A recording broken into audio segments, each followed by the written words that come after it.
Hello and welcome to the Incursion Podcast, the weekly indie games podcast. I am the ghost formerly known as Von Hyde. I am one of your hosts, joined by my good friend Josh, and we've also got Errol on the podcast once again. How you guys doing this week? Yay, Errol! It's so much more enthusiastic than last week. I know. If we keep having him in a row, maybe he'll be like insane by the end of it. He'll just be screaming at the top of his lungs. Yeah, he's just going to be And freaking out. how do you know I'm not already insane?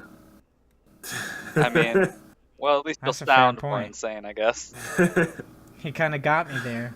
Yeah, I don't know him.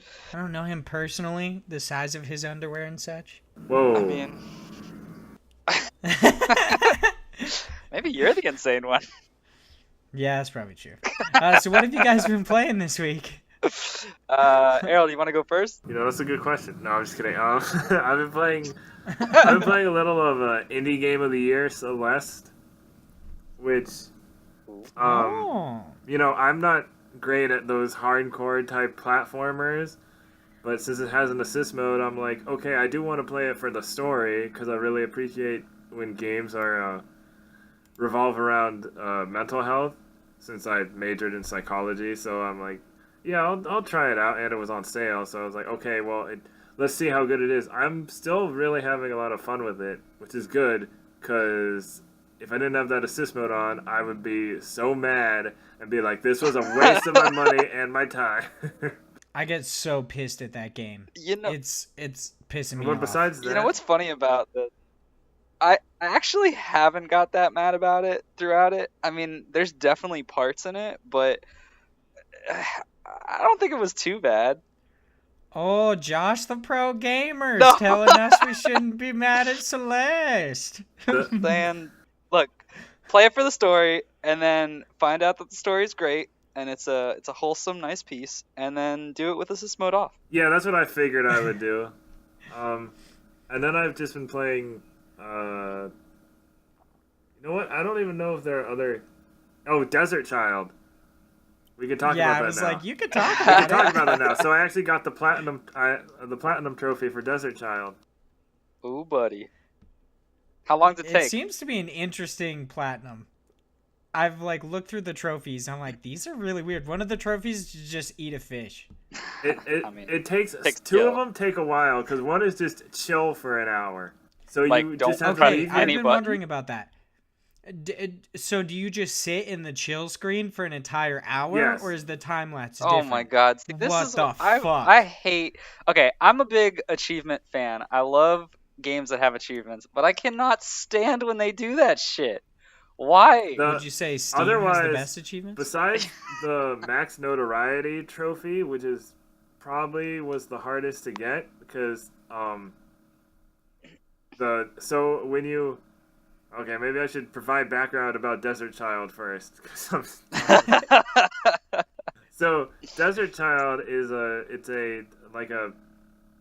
racing game, like a kind of like a science fiction arcade racing game, heavily based off Cowboy Bebop, and you could tell, especially if you saw the trailer that was at the Kind of Funny Game Showcase the other day. But so you have, besides the regular races, you have these missions you can do, and some of the missions are crime missions, which raise your notoriety level, which makes it more likely for the cops to stop you when you're in the overworld. And I lost my track of thought here. Jeez.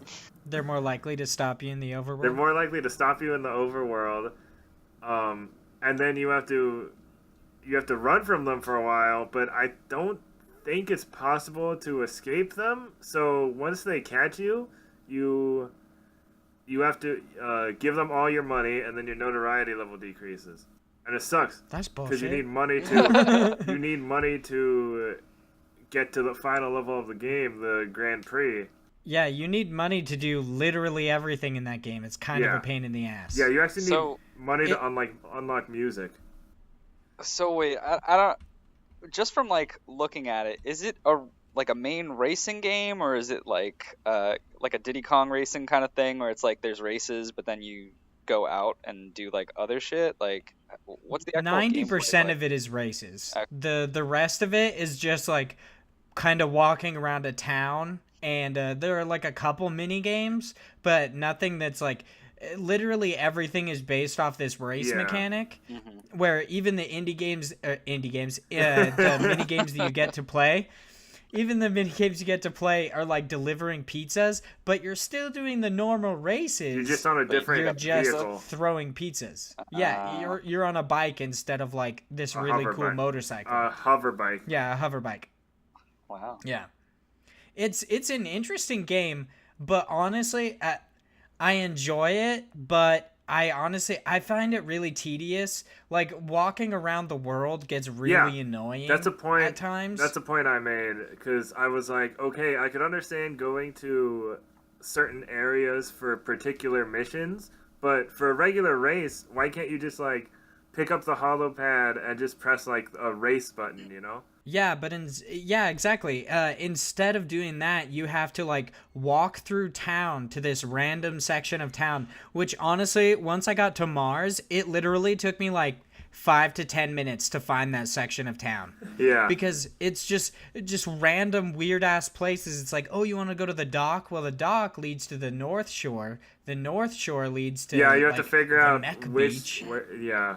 It's so annoying at times, and I like the races and the gameplay loop. Like, if it was just like racing, maybe some other mini games, and it does have like, I wouldn't say time management, but it does have the like the resource management, because you have to use your money wisely, because you have to worry about food. You need to repair your bike. Yeah, you have to worry about food and repairing your bike, but it just gets really annoying. Wow, honestly. A racing survival game. How Yeah. strange. Well, I want to say survival, because you don't... I mean, you have to even eat. if your meters are both at 100%. Yeah, if you're like, it's like the hungry meter. If it's at 100%, the only thing that it does is I think it like it decreases the amount that you like get for boost, I think is what it is. Yeah. Basically, the higher your meters are, the less well your bike performs. That makes no sense. Which is but so okay. weird. Yeah. You're like, I'm hungry, so my bike can't boost. Oh, okay. With the repair one, it makes sense. But... Yeah, the repair totally makes sense, but the hungry thing doesn't at all. And I also ran into a bug where after the podcast, after we were done recording the podcast last week, I was talking to Errol about how there's a bug where if you use the shotgun, or maybe it's just a shotgun, maybe it's other guns, you attach them to your bike. I haven't had problems with any of the other ones. Yeah, so you just lose it, or it doesn't, like, you can't get ammo. For me, I literally can't get ammo, and I just can't use it at all. And I noticed after that, literally none of the mods on my bike work. None of them work at all. That's really, yeah. Yeah, it's really annoying, because I have one that tracks the finish lines, and it's a nice one, because since I don't have a gun, I have to rely entirely on boosts. But if I know that the finish line is coming up, I know to conserve my boost to get ahead of my opponent just in case. But now that my mod has stopped working, it's just a guessing game. I'm like, okay, cool, thanks. Wow. Well, no, so I saw an interview with one of the developers, and they were saying if you're familiar with the music that plays on each environment, you'll know when the finish line is coming up if you can determine the time, how long the song runs for. Yeah, that's gonna work for the common game player. No, I know. That's why there's the mod. Yeah. But I'm just saying, since his mod wasn't working. Like, yeah, that's now that I know that, it is. I mean, it's different, but I still find that like really tedious. That's like really annoying. It's more easy. It's easier with the pizza delivery mission than the other stuff, because it's just that one song and you don't get like a variety. It's like the most repetitive song ever. It's like, I deliver pizzas. Pizza. Yeah, fast pizza. It's a weird song. I actually love the music in that game.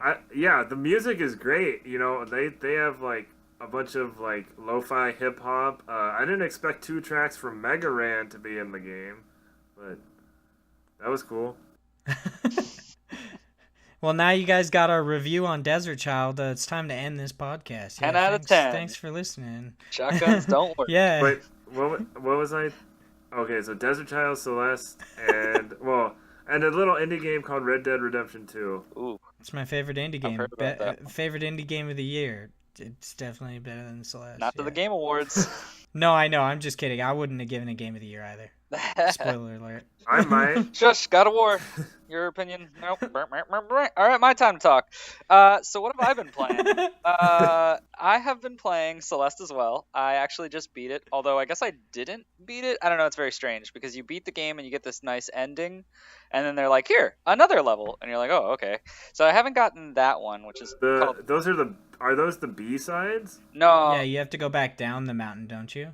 Well, no, not even that, because now I have to go to the mountain core. Like, I reached the top of the mountain. It gave me, like, this ending where they were like, oh, she's making a pie, and everyone ate the pie, and they were all happy at the end. And then it's like, oh, Spoiler. here's another level. I mean, that part doesn't matter. I didn't even... I'm just kidding. I didn't even... like, if that's the spoiler. But what I thought was cool is there's multiple pie endings depending on how many strawberries you collect. So, get those strawberries.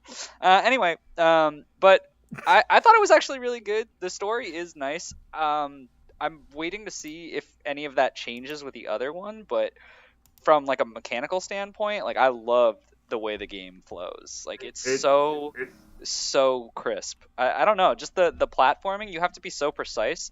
I love it because it's very challenging, but I also freaking hate the Joy-Cons to play platformers. I feel like all of the time my thumbs are in the wrong place, even though they're not. Like I don't know. It's very confusing when I'm playing and I have to play it over and over again, but it's so satisfying when you do get it correct.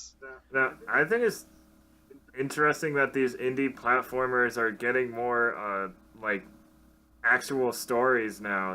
There's there's Saving Mr. Taco, there's probably some other stuff.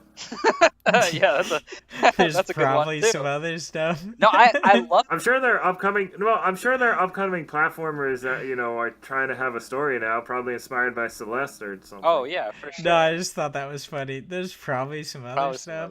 some others. That's my favorite I just title. didn't have any other examples. That totally changed my thought process on indie platformers. Just platformers, 2D platformers in general. I was listening to, I think it was Kind of Funny Games Daily, earlier in the year when Celeste originally came out, and Tim Geddes was talking about how he was playing Celeste on the Switch, and he had the exact same issue where it's like the Joy-Cons are kind of hard to play. Yeah. And I had never thought about it, but yeah, he's like, no, to play platformers, 2D platformers, you need a D-pad. Mm-hmm. And I was like, oh my god. And then I started playing platformers with the D-pad, which is not at all a realization that's worth any merit, but I started doing that. Blows my freaking mind. It changes everything. Yeah, it's awesome. It's just so much. That's why I got it on PS4. Yeah, me too.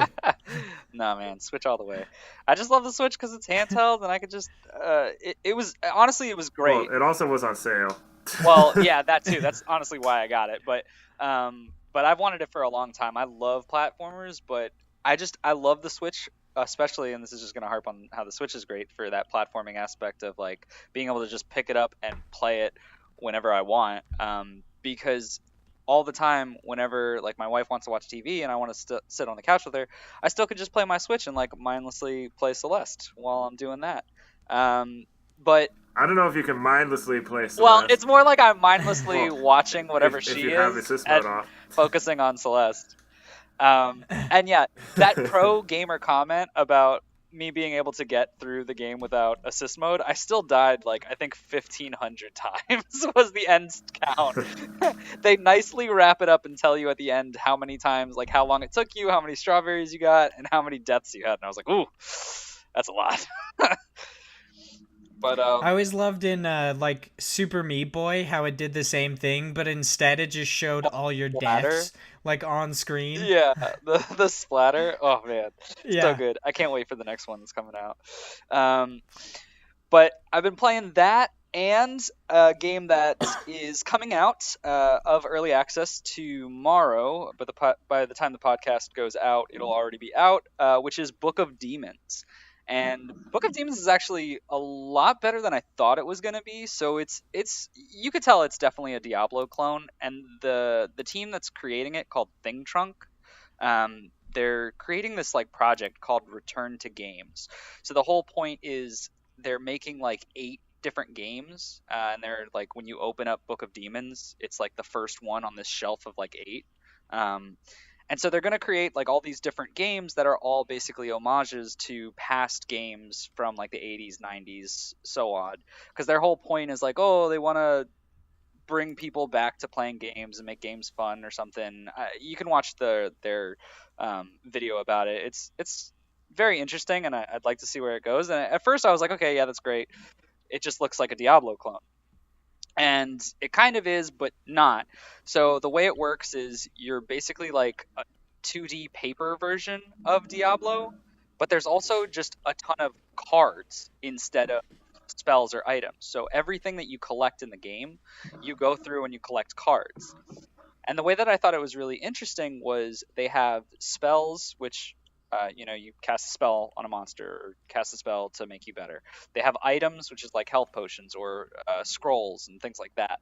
But then they also have armor, which was used in a way where it would just take a portion of your mana, and it would make it so you can't use that mana if you have the armor equipped. So you had to kind of like play around with like, oh, is this gonna work better for my builds? I won't have as much mana to cast if I use this armor, but then it'll make my attacks have fire and stuff like that.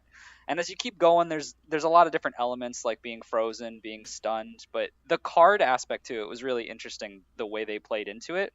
I just wish they would have done a little bit more, but there were like some little cool things, like if you got basically like stunned or someone like ran into you, you would have your cards laid down like in a slot where you could press the number and it would play a card, and it would like push the card to the side, and you'd have to pick it back up so that you like put it back in the straight form so that you could actually use the card again. So there were little things about it that were very interesting.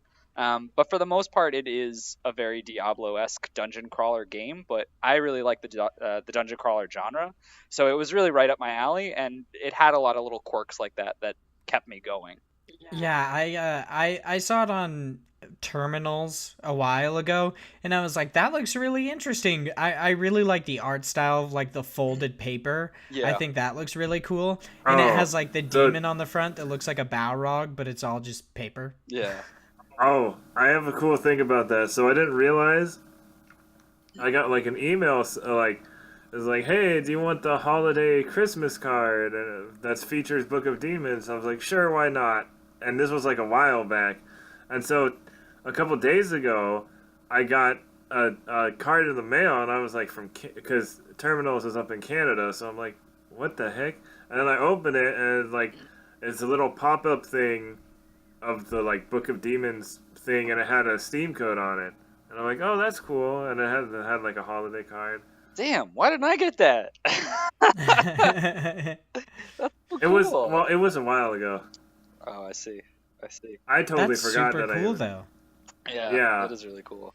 Yeah, I don't know. I had a lot of fun with it. I definitely wish they would have played into it being a little bit more of a card game to change it up. But like, there was a lot of things that they did that were so similar to Diablo that it was almost baffling. There were like subtle things, like if you talk to certain people, they would say things that were like kind of resembling like the old Diablo 1 game, but then you talk to like the sage, which is basically Deckard Cain, and he literally says, the Deckard Cain, like, stay a while and listen, but he basically just has it like listen and stay a while. It's like basically just changes the order of it. I was like, what the hell? I was so like confused by it at first. I thought it was the same thing, and I was like, how did they just steal this? And I was like, oh, they moved the words around. Like, they made significant changes to it. Yeah. Significant improvements to the dialogue. So if our listeners, however few or many they may be, wanted your full thoughts on this, could they possibly find that somewhere? Or? They sure could. My video review will be up on our website, or you can catch it on YouTube on our Parallax Media YouTube account. Ooh, that sounds pretty sweet. Mm-hmm. It's actually a pretty good video review. I could definitely say that. It was pretty good. I watched it. Thank you. I forgot to give you comments, but I watched it. Good enough. Got them here. Oh, that nice. So, what I've been playing this week, I'm just playing a lot more Chasm. I played a decent amount before, but I really started to fall in love with it now. I'm probably like an hour away maybe from finishing it, but I really, really enjoy it. I definitely think it's I it's definitely underrated for me. Not a lot of people talk about it, especially because it's come out in like a year full of amazing indies and just games in general, but I'm really enjoying it. I'm in the temple level, which is it's in the latter half of the game. I basically just have to beat this area, and then I believe one more area, and then I'm done.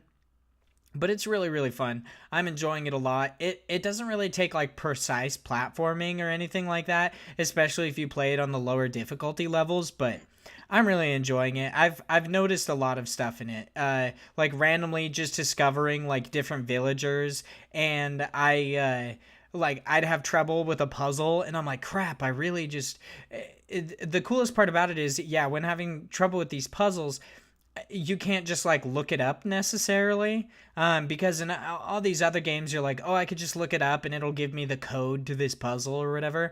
But with this game, since it has procedurally generated levels, the answer to everybody's puzzles are actually slightly different. So it's like, oh, you find it, like the answer to it in this area. So it's like, oh, you find it in the keep, but you gotta find it in the keep. So now you have to like go through the entire keep level.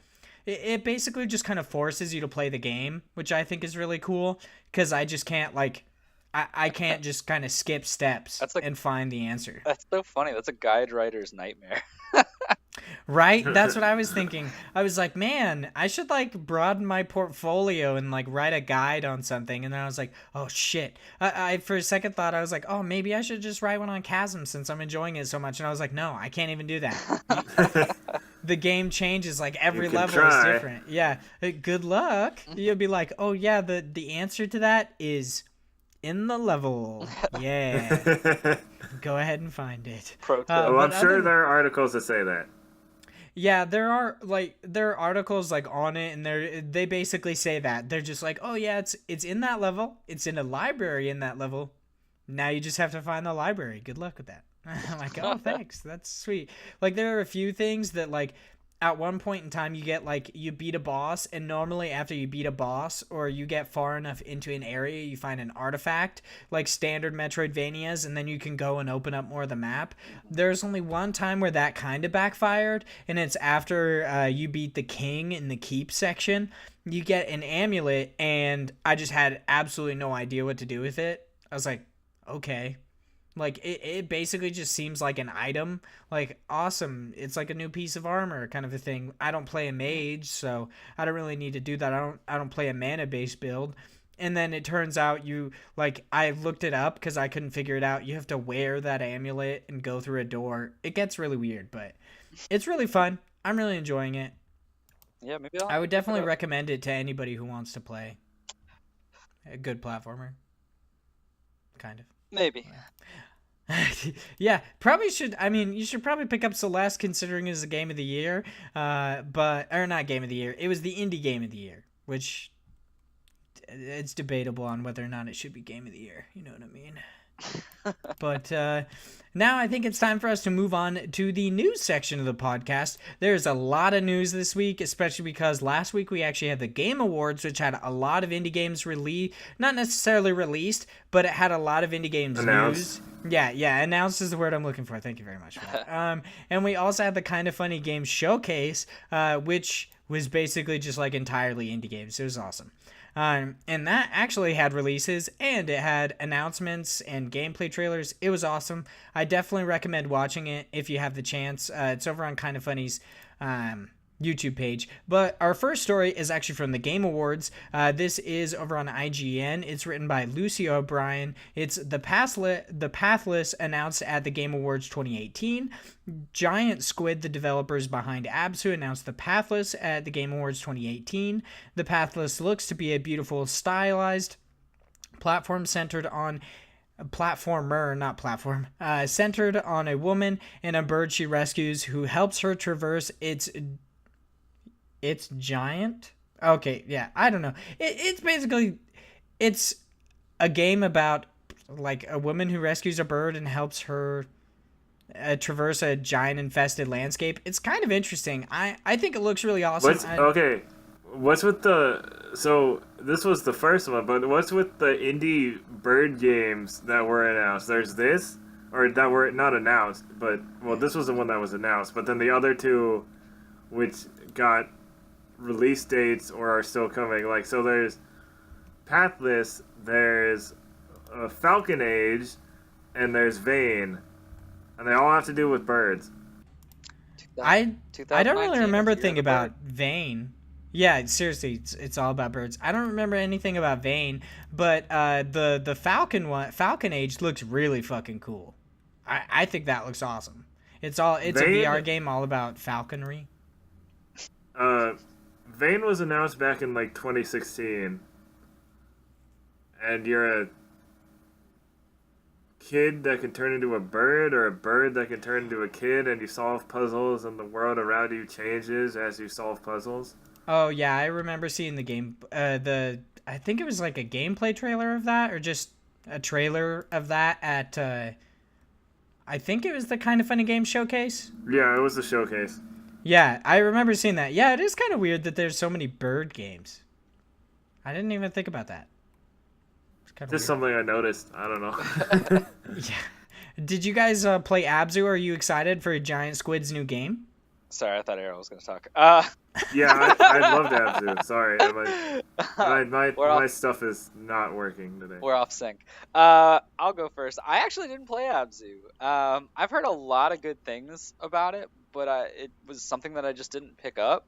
That being said, this one kind of looks a little bit different in that, and granted, I don't know much about Abzu, but it seemed like it was more of just like an exploration of like not a lot of like more of just being immersed in that environment, and not really more of a game, but like one of those, you know, kind of like simulation games.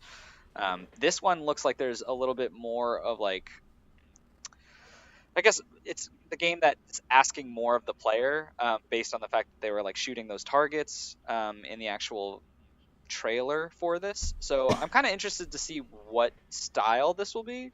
From a simulation point of view, I usually don't end up going for those games. Not really just because I don't like them, but just because I just don't end up picking them up. But with this one, it looked a little bit different.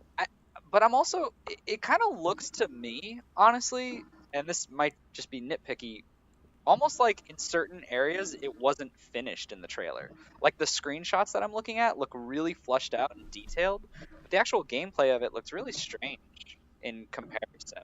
Yeah, while watching the trailer, I kind of just thought it looked weird in general. I'll probably end up like at least trying it out, especially because Abzu was such a large hit. But it just, I don't know, it doesn't seem like something I would really, really enjoy.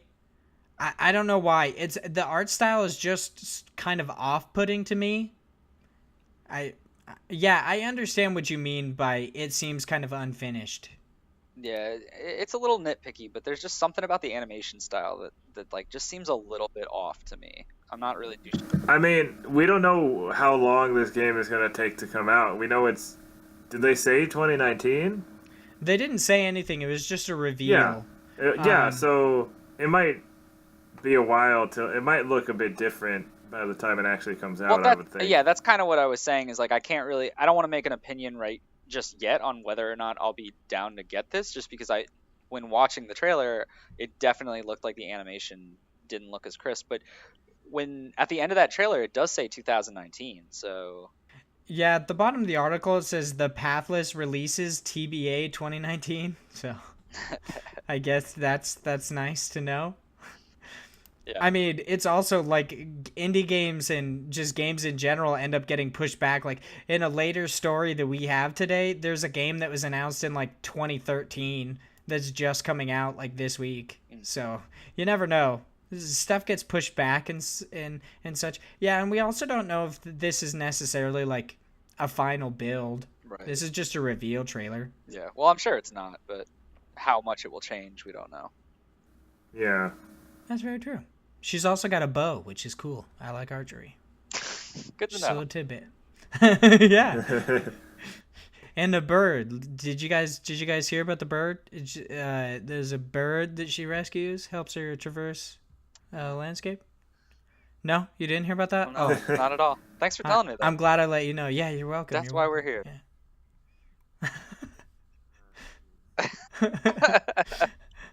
Were you just blown away by the Pathless trailer, Errol? Were you just like, man, gotta play this right now?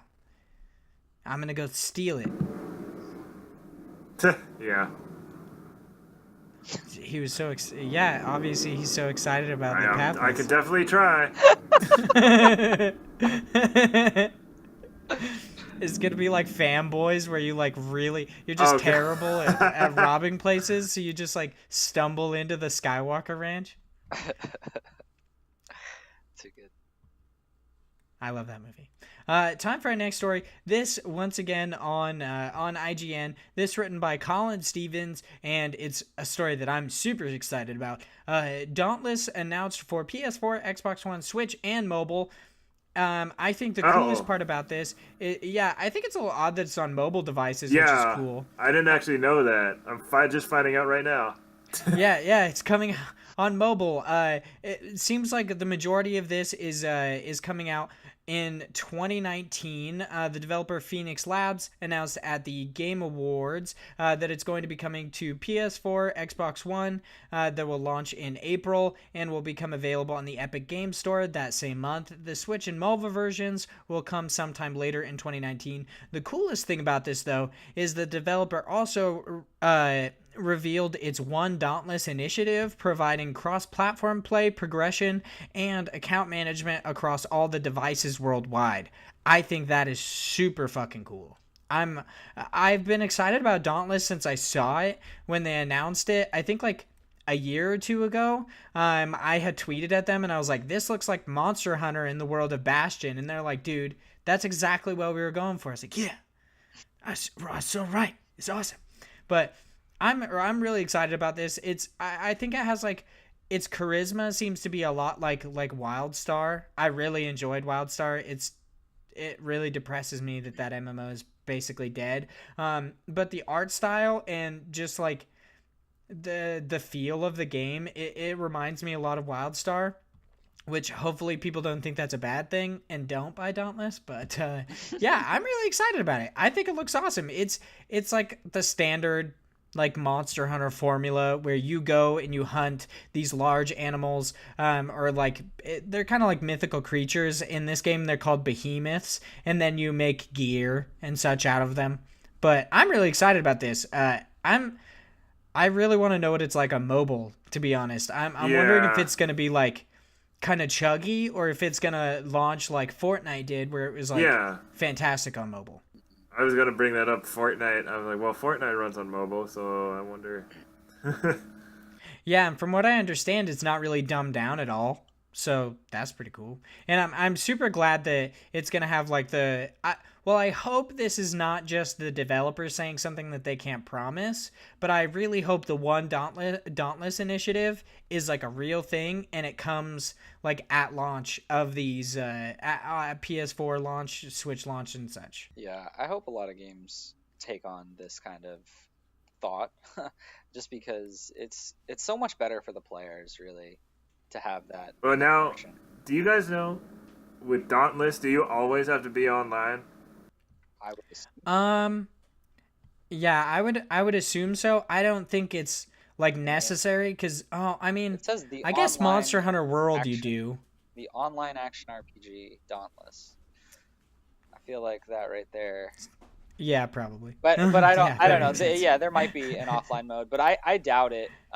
Especially with these kind of games, usually they kind of don't enjoy having an offline mode just because there's a lot of disconnect of having to create a offline mode versus the online mode, because they won't let you really, or they shouldn't let you come back from an offline game to an online just because it's an obvious way to hack. But I don't really know. I would have to say yes, but I'd have to look into it. The one thing I did want to say about this is why are there so many games and I'm sure it's the process that it takes to get it on the Switch, but like, why is the Switch always a week or like a month after other consoles? Why does this keep happening? I mean, the Switch hadn't, like, I believe when it was announced, the Switch wasn't a thing yet. Like, the Switch was still the NX, so I imagine they were developing the Xbox One and PlayStation 4 versions, like, in advance. And then when the Switch was announced and they got the dev kit for it, Because I bet they started. that's one of the things that I was thinking of, but I've seen this with so many, and I've heard before that one of the reasons is because there's like the stringent process that it takes to get onto the Nintendo Switch, like into their eShop. So I'm hoping it's not that, because if it is the case and this is going to be like a reoccurring thing, it kind of sucks, like for anyone who's a Switch holder, because in a lot of cases, like, I'm torn. I want to play the games on the Switch, but if that means I'm going to get it, 2 months later when it's not even relevant anymore, it's just like, okay, well, I'm probably not going to get it there then. I don't know if it's necessarily an issue of relevance, because when, like, if you think of, like, Hollow Knight, it was, I think, like, an entire year before it ended up with the Void Heart Edition coming to... Yeah, it was over a year. It ended up coming to PS4 and Xbox One, and it kind of, like, blew up again. Mm-hmm. It became a thing again. People really enjoy Hollow Knight. So I'm surprised at, like, at E3 at the Nintendo booth, Hollow Knight actually had, like, a presence there. It was Smash Pokemon, and then, like, and then, like, kind of in the back, but, like, it was like this, not really in the back, it was like this high-rise, like, you could see it from far away. It was just this whole thing with people playing Hollow Knight, and I was like, wow, they really went all out on the Hollow Knight, huh? I mean, it's a good game. Yeah, it's pretty fantastic. I actually think when Hollow Knight launched, I can't remember, but I don't think it immediately launched on the Nintendo Switch. I think it was originally on PC and then moved to the Nintendo Switch. It was on PC last year. Yeah, like a long time ago it was first released. And then it finally got to Switch this year. And then it finally got to PS4 and Xbox One this year. Yeah. Yeah, I don't think necessarily that it'll fade from, like, relevance, especially if people really enjoy it. And I mean, Monster Hunter is definitely getting the, like, reoccurring treatment. So I don't think, like, Dauntless is going to steal the show from it at all, but I don't know. People might be, like, looking for something new. Well, because monster hunting games are now, like, a whole like, subgenre. You got Monster Hunter, you got Dauntless, you got God Eater, you have, there are other ones that I can't think of, but those are kind of the big... Errol's famous some other title. What? Nothing. Because... It's all good. Yeah. No, I know other stuff besides Monster Tamers. No, because earlier you're like, save me, Mr. Taco, and other titles. Oh, well, because, I mean, I can't think of them right now, but you get what I'm saying, that there's like a whole subgenre. Yeah, there are a lot of them. No, there's like Freedom Wars as well. Yeah. I gotcha. I know what you're talking about. just came out in Japan, yeah. So that's why I thought about that. I'm like, I wonder if this is just going to be a whole thing, and then we're going to just get a bunch of these indie Monster Hunter things, and then one of the indie ones is going to become really big, like Dauntless or maybe something else. I'd like a 2D, I hope it's Dauntless. I think it looks awesome. I'd like a 2D, like, pixel version of this. Yeah. Like an MMO that you can play with people. I think That'd be fucking awesome. Whoever's listening, game developer, you should make that. I would play that. They're like, we already did. It's called Maple Story. Yeah, I was gonna say Maple Story. No. That's not. Well, first off, I used to be a big Maple Story player. But second off, that's not what I'm talking about. We just made a sequel to it. Yeah, Maple Story 2? Yeah. No, I'm talking about like a 2D top-down kind of like Zelda-esque. Oh, that'd like be an isometric RPG. Yeah. So it'd basically be like an old school Zelda, but you could have a bunch of people in it, and instead of it, like 4 swords, but it's all about boss fighting. Exactly. Yeah. Huh. That'd be cool. All right. That'd be super cool. Get on that, Aaron. I'm really excited about Dauntless. My idea book. So for our next story, we are I mean, surprisingly staying on IGN. There are a lot of stories on IGN about this stuff. I mean, it makes sense. It's the Game Awards and such. It's kind of their jobs. Hades announced by Supergiant Games. So if you guys don't know Supergiant, they developed Bastion, Pyre, Transistor, all really good games. And at the Game Awards, they actually announced Hades. It's their next game, and it is now available in early access on the Epic Game Store. The roguelike dungeon crawler was announced at the Game Awards, and as for right now, is only on PC for $20 US. The official Hades website says to expect regular updates with new features, events, characters, places, powers, and more. It seems like it's unending at the moment. Supergiant said that they want to save an end point for when the game actually has, like, when it's finally finished. But I think Hades looks awesome. I love Supergiant just in general. Bastion's one of my favorite games. I actually just picked up a physical copy of Bastion by Limited Run Games. It's freaking awesome. Comes with a little booklet inside. I'm really excited about it, guys. Another physical thing that Vaughn bought. How surprising. Okay, I mean, I need to say not- something controversial. Oh my goodness. I'm about to punch you through the computer. I've never played any Supergiant games. Wow. Okay, that's not controversial. I thought you were gonna say that you don't like Bastion. I was like, dude. Oh no, I've never We're played gonna- I mean, it. How can I not like He it? still might. You never know. He could play it and hate it. That's a good point. I Hey, keep- $30, it can be yours physically on the PlayStation or Vita. Or for much cheaper, you could have it digitally and be able to play it right now. Yeah. Shut your mouth. Shut your mouth. But no, looking at this, first off, I'm a Supergiant fan as well. I love Bastion. I love Transistor.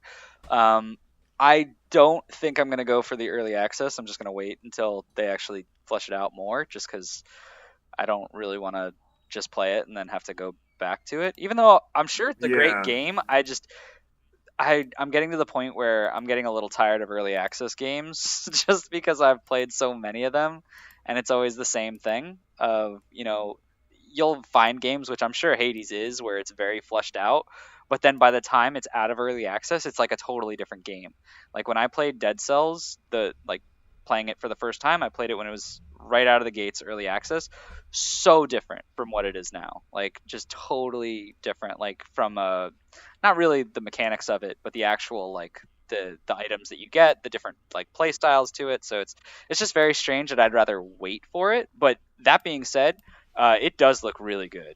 Yeah, I agree with that. I just So want it to be on Switch. Yeah, right. I did want to ask your guys' opinion on something that I've kind of like had an issue with. Basically, ever since early access became a thing, how do you guys feel about DLC for early access games? Like paying, like this game is not even out yet, but I have to pay for additional content in a game that is not finished. How do you guys feel about that? I feel like, man, I'm having deja vu. Did we talk about this one time off stream? We might I have. feel like we I've did. had an issue with this ever since Ark Survival Evolved came out. It really pissed me off. Yeah, I don't understand that concept. If you're in early access, it's not DLC. You're putting more content into the game so that it's finished. Like that's the whole point. Is like, I don't know. It's not early. I don't know. It just from like the conceptual side of things, it's early access because you're trying to make your game better and you're trying to build it up before you release it. If you're releasing something but not really releasing it and saying you have to now pay additional money for it to get different content, then it's not an early access because you're basically just releasing a second portion of that game. Yeah, I really hate it. I hate DLC and early access games. It pissed me off so much. I've had people be like, "Oh no, well like they need to charge more and such," and I'm like, I mean they really don't. I don't understand. I mean, well, I'll agree that like in some cases the studio might need more money because they're running low. But if that's the case, they're doing marketing wrong. They should have released their game to the public, made a big deal about it, and then been like, all right, now let's put this DLC out. Or they should go about it other ways rather than forcing them to just pay for that DLC, but do some kind of crowdfunding thing, or I don't know, something different. It seems really scummy to ask for more money even though your game's not out yet. I don't understand with early access. Why don't they just do like demos? I don't understand. Like, is it just because since demos would be free and they don't make money, then, or I don't know. I definitely understand early access because from what I've heard, demos, like cutting out a slice of your game is more annoying than you'd expect it to be. Like just taking one piece of a game and putting it aside is kind of hard for developers, especially indie devs. Sometimes like these guys are like killing themselves for the game. Sometimes they don't even have like time to answer interview questions and such. So I definitely understand from like time constraints. And also, I think the best thing about early access is it's like, it's basically being part of like the beta test. Like you're showing them how to make the game better. So like, oh, this thing's broken. They can fix it because they are developing it versus them releasing it to the public and then having like a massive day one patch because somebody found out that you can duplicate lockpicks and it makes it to where your game is unplayable, kind of a thing. Like, don't get me wrong, I'm not going against early access at all with my comments there. I think early access can be done really well, and there are examples of it out there. I think Slay the Spire is a great one. Is they set out to create a number of characters in this card game. They're doing it right now, and they're getting to that point where it is done. And every week they're pushing out content. They're changing the game based on the community. They're listening to the feedback and building upon that. They're getting community artwork and building that into the game. They're creating something that is early access for those players who want to build up a community and watch the game mold into something until it's finally released. Then you have other games like 7 Days to Die, which has been in early access for ever, and rarely anything happens with it. So gets a physical release for some reason. Yeah, that. Like, how can you physically early release something? Like, what happens for those people? Well, remember, Fortnite was an early. Is Fortnite still in early? It's still early Fortnite's, access. Yeah, it's still in early access. Which I don't understand how you can get away with that. Think you're not. I think technically not Fortnite as a whole is in early access. It's just the Battle Royale is in early access. But that's like 90% of that game. Whenever people bring up Fortnite and they want to talk about the Battle Royale. No one's playing the like, single player game. Yeah, they're like, oh, it's such an amazing game. And I'm just like, when like it comes up for Game of the Year discussions, I pretty much like immediately discredit it because I'm like, you only like half that game. You literally haven't even touched a decent portion of this game because you just like the Battle Royale. I don't know. The early access can be done really well. I just really hate like microtransactions in it. I think Fortnite does it well because they just make it cosmetic. But for like Ark Survival Evolved, they did like entire DLCs, like big expansions while still in early access. Mm-hmm. And that really bothered me. But I mean, also 7 Days to Die, I mean, it was published by like Telltale's arm of publishing. So, I mean, they weren't really doing that well altogether. So maybe they were just like, whatever, dude. We'll just fucking publish some random shit. Well, whatever. Speaking of awesome free DLC, though. Yeah, great segue that I was not going to come up with. Our next story over on IGN, this written by Adam Bankhurst. The Messenger's newest DLC, Picnic Panic, arrives for free in 2019. Announced during the Kinda Funny Games showcase, the Messenger's Picnic Panic DLC will bring some tropical flair to the indie title by Sabotage Studio. In 2019, the Picnic Panic DLC will be available for free on PC and Switch and features 3 new levels, including one that has you riding a skull raft on the ocean, boss fights, and much more.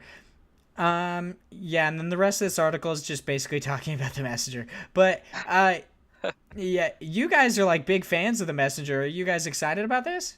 I am so hyped, dude. I loved the Messenger. I can't wait to get back in and play more content of the Messenger.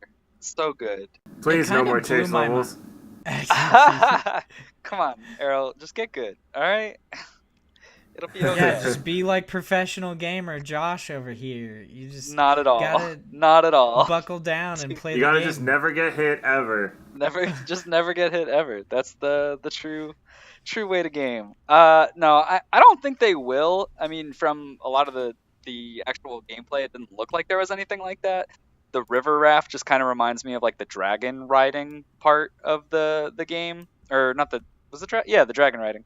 But honestly, that's not really like my favorite part. I like that they like broke the monotony of the just platforming Metroidvania style with those, which I think is a good idea. But like, really, I enjoy the mechanics of going back into time and jumping through the portals and like having to solve the puzzle of which way you need to go and actually jumping around. And plus, I love the actual fighting mechanic of once you get like really good with the way you're supposed to fight in it, of being able to just quickly attacking, jumping over and The over cloud again. jump? Cloud jump. I love doing that. Like that was my favorite part, was when I started Yeah. playing and fighting bosses and realizing I could basically speed run them. And I was like, oh, I don't have to touch the ground like at all. Is there a... They don't have a boss rush mode yet, right? I don't think so actually, but that would be a really I would love yeah, that. that would be really cool. No, I don't remember any way to do that, something like that. But man, I'm surprised they didn't put anything like that in, because I mean maybe that'll be in this patch, I don't know. But yeah, because that would be such a good way to go about it. I think the bosses were the best part about this game. Yeah, for sure. But This DLC is definitely gonna get me into the Messenger. I have to play dude, it you now. gotta play It it. looks so good. You gotta. It's such a good game. Like I definitely think. It's one of my favorite indies of the year, for sure. Yeah, I think after just beating Celeste, I still say it's my game of the year from an indie perspective. If I'm being honest though, I really hate tropical stuff. I hate the tropical aesthetic. It really bothers me. What is wrong with you? I'm Well, hey, sorry here's the thing. again to have this weird It's free, nitpicky shit. and you don't have to play it. Yeah, so just don't. No, I'm not saying anything like I'm not saying that I don't like the messenger, and I'm not saying that I don't like its tropical stuff. I'm just saying in the past, tropical stuff has looked real dumb. It's just been real stupid. And then they always have like Beach Boys-esque music playing. You know what I mean? It's like, I don't know. It really bothers me. You heard it here, folks. Vaughn hates the Beach Boys. I love the Beach Boys. I'm just saying, it really bothers me. Speaking of that, have you guys seen, this is a little off topic, it's like the Beach Boys, but they're tone deaf? What? It's a video on YouTube, and it's hilarious. All right, I'm gonna have to No, watch I Go look haven't it up. seen that. I'm gonna have to check that out. Yeah, the Messenger's new DLC looks really good. I'm very excited about it. It kind of blew me away to see it at the Kind of Funny Games showcase. They had like teased like more than 60 games and like really big announcements as well. And I don't know. I was kind of like, I wanted to go into it with realistic expectations, and the showcase kind of like blew me out of the water. I thought it was amazing. Yeah, dude, they did a good job. Hats off to them for real on that. It definitely had so much. God, watching it though, every time I'm so like, I hate Twitch chat. Like I have this love and hate relationship with them. Sometimes watching things and like seeing the Twitch chat, it like so funny. There's some really freaking creative and funny people that are so quick and come in with the chat that are so good. And then you have these fucking people who are just like, boo, too many indies, too many, where's all the big titles? And it's like, what are you expecting? Like, Kind of Funny, yeah, they're big in the industry, but like, first off, that's not what they're doing with this. This was supposed to highlight indies. And second of all, like, they're not trying to just grab all of the different, big AAA titles. Like, I don't know, it wasn't the right time or place, and it was so annoying to have throughout the entire show just the Yakuza thing. And that's Judgment. why I turned the chat off. Yeah, like every 5 seconds, someone like, why isn't this the right thing that I want right now? And it's like, we already know it's coming. Would you just freaking wait until the end? Yeah, I just watch him full screen. I don't even fuck with the Twitch chat. I don't care. I just wanted to watch it live, so I was like, I gotta watch this. And I did the same thing with the Game Awards. I did find it hilarious, like, while watching the Game Awards, there was the guy from, like, I think it was, like, NBA, and everyone kept saying he was a long boy. And I was like, that's amazing. It's so messed up. He was, like, 6 million feet tall. That guy was huge. It was awesome. Oh, man. Yeah, but both of those shows were really good. The Game Awards was awesome, and so was Kinda Funny Showcase. I definitely hope Kinda Funny keeps doing things like that. Yeah. They're teasing a big announcement coming up on the 4th of January. And I'm teasing a possible... I should be getting some interview news, Kinda Funny related, soon. Ooh, baby. Oh, snap, Errol. That's For big Parallax. But I haven't gotten an email back yet, so I'm just waiting on that. Keep that Dude, refresh. everyone's freaking terrible at interview questions. Yeah. It takes time, man. Ain't nobody got time for that. Yeah. So speaking every of big person we ask is too busy and then forgets. So speaking of big news and the conferences and such that's happened this weekend, it's actually time for our next news story. This one's less of a news story and more of a trailer, and I'm so excited about this. At the Game Awards, they showed the first ever trailer of Psychonauts 2. I'm so excited to hop back into this world. I love the first Psychonauts. It's one of my favorite games ever, and I'm so excited, guys. I still need to finish it. I've Psychonauts finished it 1? a few times. You can play it on PS4. Yeah. You don't even have to Yeah, get it no, on it's on my PS2. PS4. Did you not finish it willingly, or did you not finish it because... No, I just haven't. I got to the milkman part, and then I got stuck. What? That's the best level! His milk is delicious! My No, favorite not the level milk- is is the like kaiju level when you go into the cuttlefish's brain. Oh, yeah. And you're like a gigantic kaiju and all the like little like cuttlefish that was- people. It's such a good game. I loved Psychonauts, the first one. That is definitely one of my like top 10 games. It's so good. I need to finish it for sure. You do. I thought you were gonna No say, shit, Harold. yeah. I would definitely, especially before Psychonauts 2 comes out. But Yeah. I would say like when you were saying like, oh, I didn't get to finish it yet. I thought it was because of Psychonauts has this difficulty ramp where for some reason the last thing that you do, like the last part of the game, the main like boss thing, is like this scenario where you have to run this one person through like an area, like you have to guide them through, and the difficulty level just ramps to fucking 100 out of nowhere. Like, it was so weird. So I thought you were gonna say like that was the part you got stuck on and just like gave up, because I would not, like, that's one of those things where I would not blame you at all. Like, I hated that part. It took me forever, and then every time I went back to replay it and I would do that part, I would be like, well, I know how it ends, I'm done. It seems like in this, at least from what we saw in the gameplay trailer, you're going to get to see a lot more about Rasputin's like family. So I'm really excited about that, because all you got in the first game really was like your dad was like constantly looming over you, and he looked down on like psychics, and like it was kind of like a big fear of Raz's. And then now you're seeing that not only is he a psychonaut, but he also, like, I'm assuming confronts his parents, and you get to see a lot more about his family. I'm so stoked. I love that game so much. A funny story. So I met Tim Schafer one time, and I was like, hey, and I took a picture with him. I was like, I love Psychonauts. I haven't been able to finish it yet, but it's great. He's like, yeah, I might want to finish it before 2 comes out. I'm like, yeah. That's funny. Damn, man. I'm so glad they brought back the Olds crazy guy. He's one of my favorite characters in this. I use the bacon to pull him out, like to summon him, and he just pops out your ear. He's like, is that hickory bacon? I like that Raz is voiced by Invader Zim.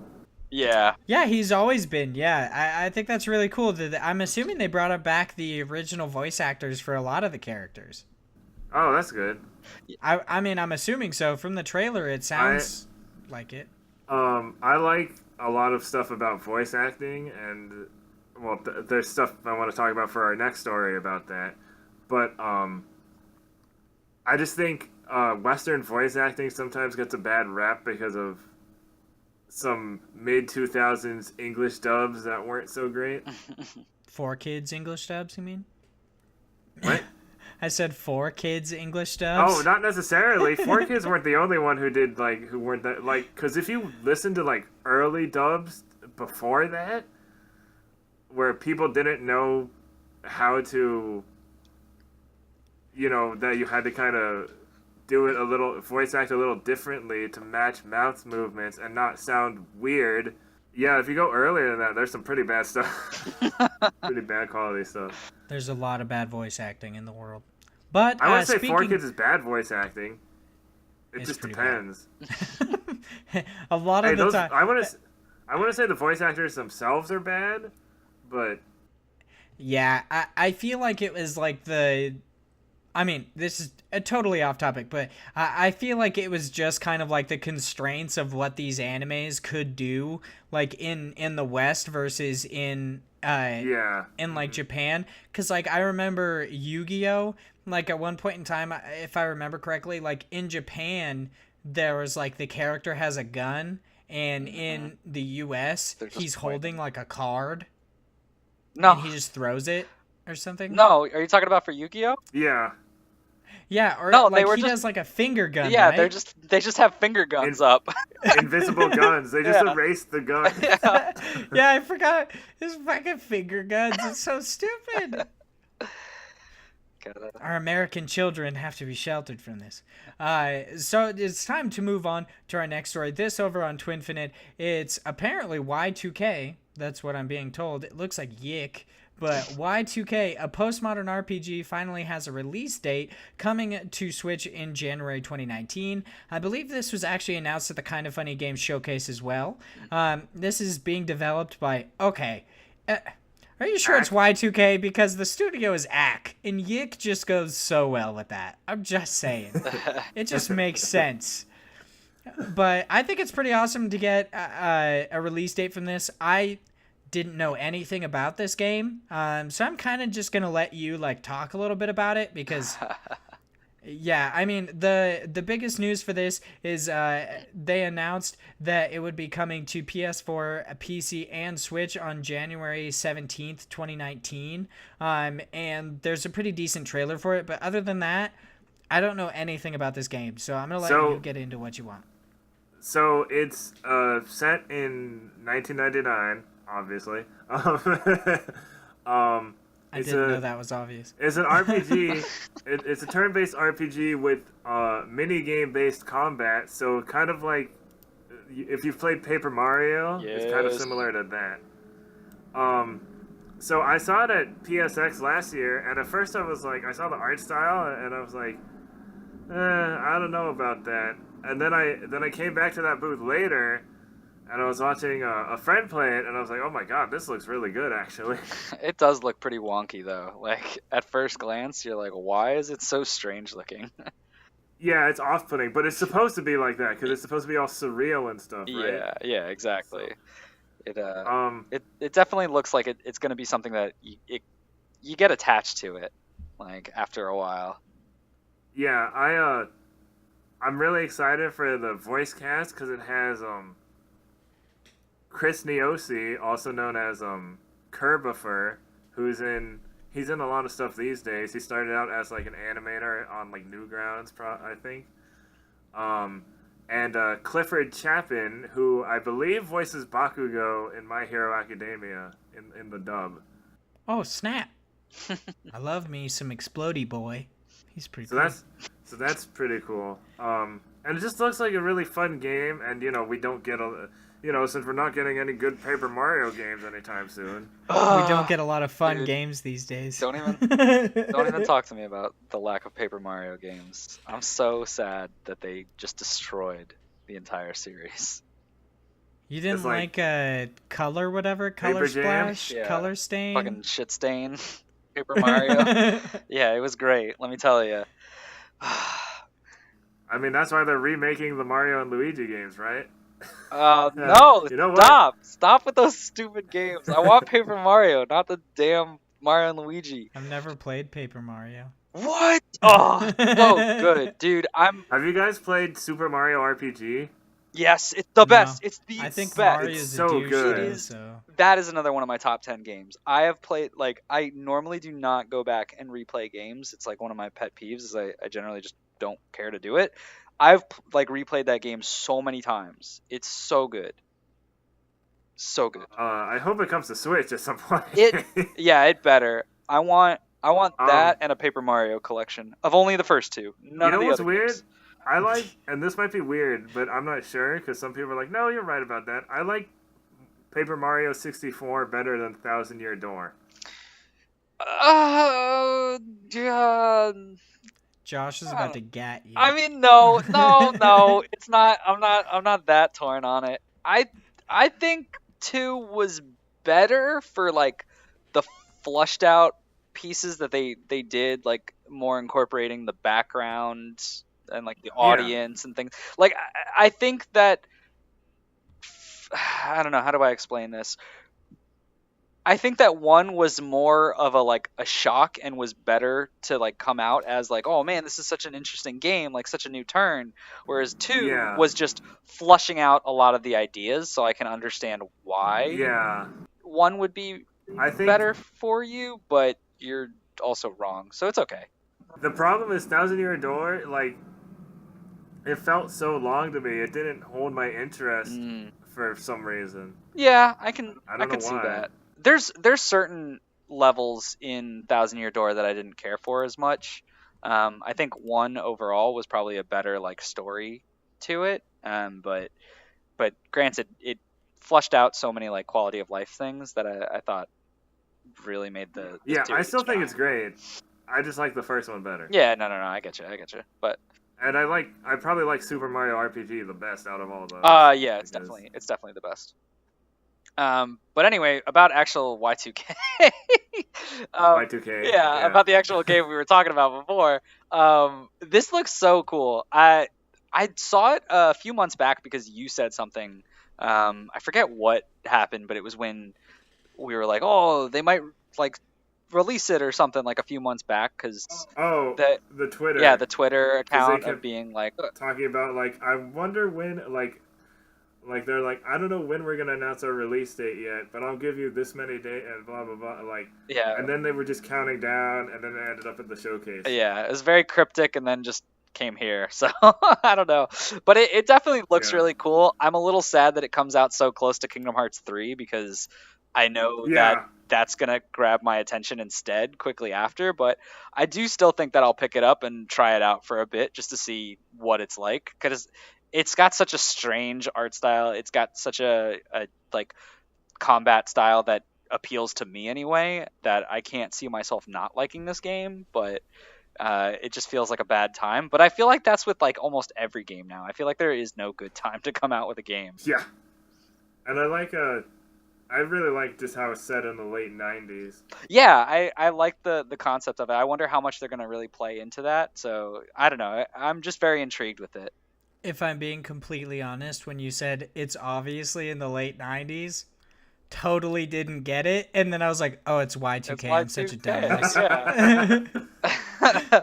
Remember when we all died because all the computers went haywire? Dude, so many planes Yeah, crashed dude. from the sky. It was crazy. This podcast is definitely not being recorded over the internet. Not at all. Nope.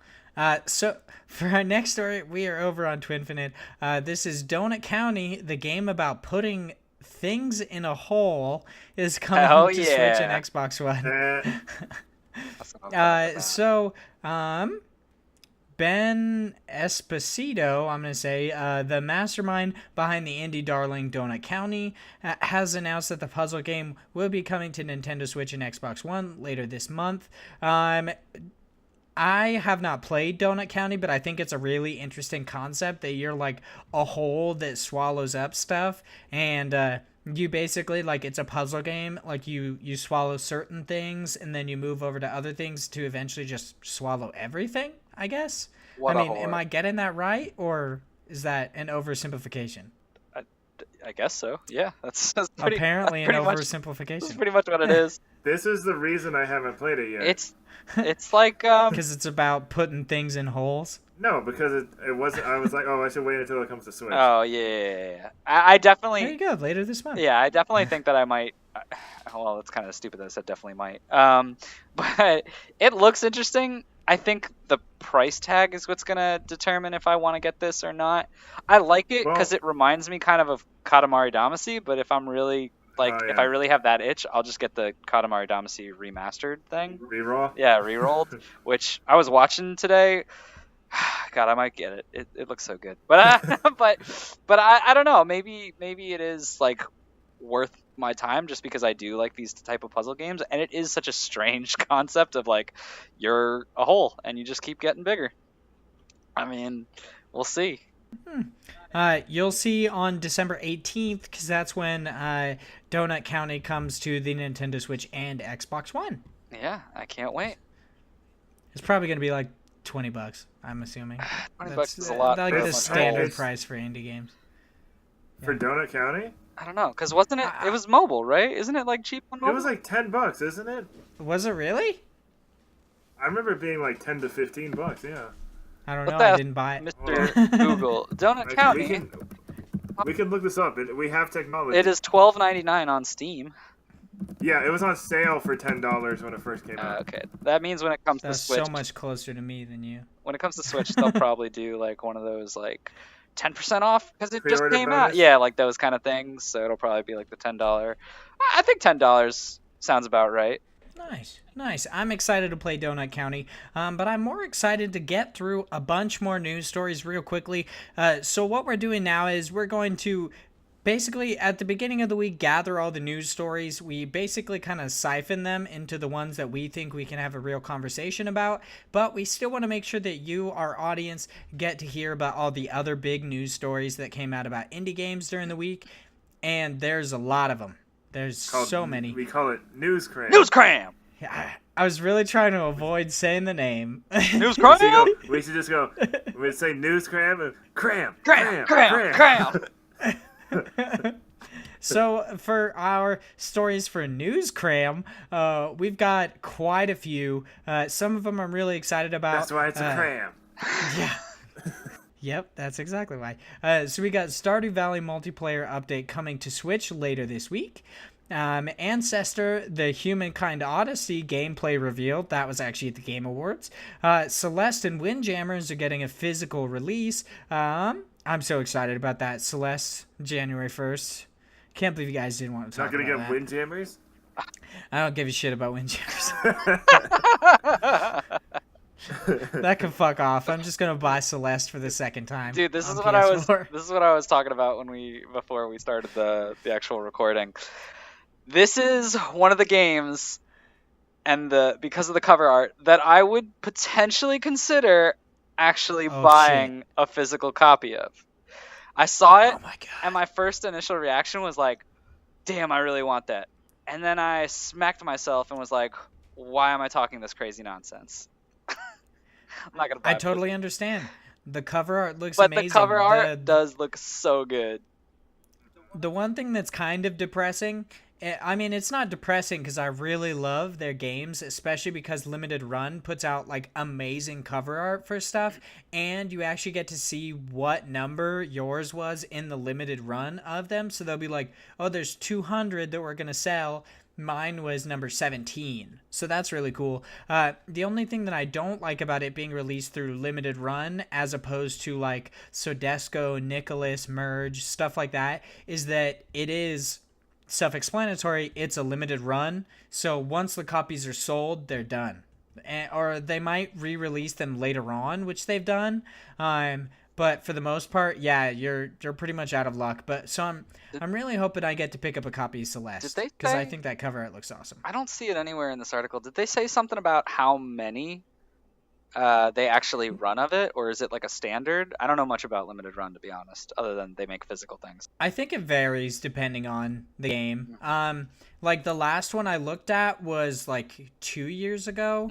The last one I looked at the specific quantities for it was 2 years ago, and it was Flint Hook, and I think they had like 500 copies. Oh, yeah, I almost got that one actually. Yeah, I'm really I asked for it for Christmas, if I'm being honest. I was like, I really want the physical copy of Flint Hook. It's so awesome. I feel like because the only reason why I'm saying is if it's only 500, man, this is gonna go quick. Like for Celeste, like I can't imagine this not being sold out. And it's gone. Yeah, like I can't imagine this not being gone the minute they put it up.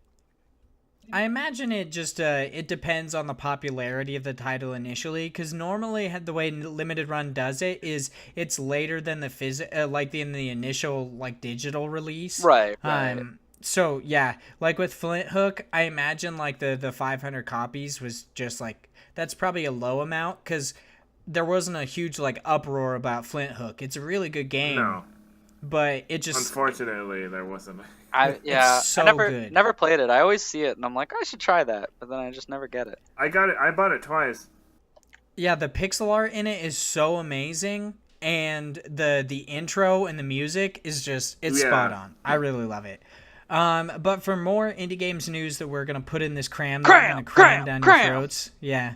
So many crams. We've got Shirtless Arachnid Man DLC coming to Guacamelee 2. You guys can actually get that right now. Quarantine Circular is out now on the Nintendo Switch. Ashen is available now along with Journey coming to PC I think later on this month. Ashen is available through PC and Xbox One. Atlas, Ark Survival Evolved Dead announces new game. Atlas is an MMO, like a pirate MMO, similar to Ark Survival Evolved. It seems really interesting. I'm excited about it. No Man's Sky dev. I'm still a little concerned about that because like why is Xbox doing this to themselves? They have a pirate like open world game. Why are they trying to compete with themselves? It makes no sense. Because Sea of Thieves just came and went. I mean, I guess we'll just try it again. Sea of Thieves 2.0. Here we go, baby.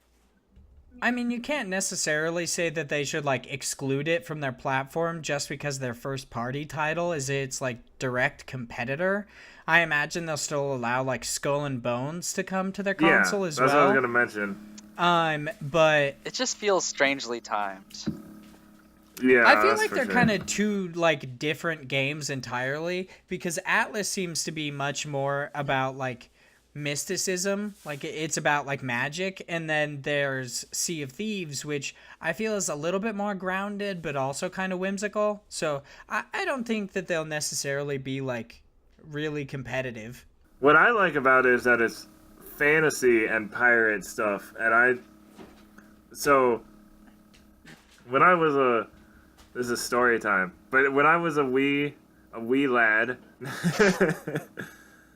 I went to this like Chuck E. Cheese like place called Pirates Cove, and it was kind of themed after the Goonies, and also had like just kind of this fantasy pirate feel, like Pirates of the Caribbean kind of thing. And I always wanted like a game that was about pirates but had more like of the like sea mythology, like krakens and sea monsters and skeletons and you know, of course, this leans way heavy into a fantasy, but yeah, there's like dragons and shit. Yeah, I was like, whoa, but okay, I dig it.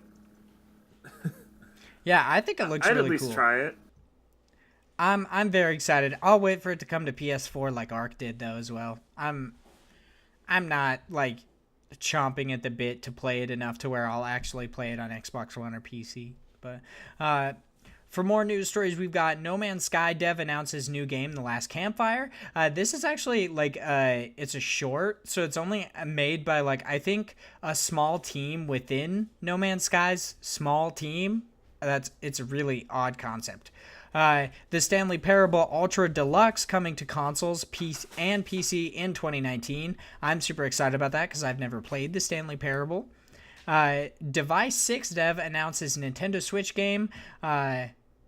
Sayonara. I knew it in my head, but it's an But issue. not in your- Sayonara. Knew it in your head, I but probably would have said that. not in your wild Shut up, hearts. Josh. Leave me alone. Sayonara Wild Hearts. Journey to cool. the Savage Planet was announced at the Game Awards. Journey to the Savage Planet was just like a quick trailer, but it seems interesting. Yeah, I didn't even remember that. That's how much I didn't care about that one. It was very quick and like weird and whimsical. I hope it's good. Below finally gets a release date. It actually came out or is coming out this week. By the time this comes out or this posts, I think it'll be out so you guys can play it. But that was actually announced, I believe, back in 2013, that's what I mean. Like talking about a game that like games get pushed or just nobody talks about them apparently for like 5 years. Yeah. So yeah. They just disappear for 5 years, then come back. Yeah, I love that this news came up this week and everybody was like, where the fuck did that game even go? It went below. Yeah, apparently. Finally came back up. Survival Adventure Among Trees comes to early access next year.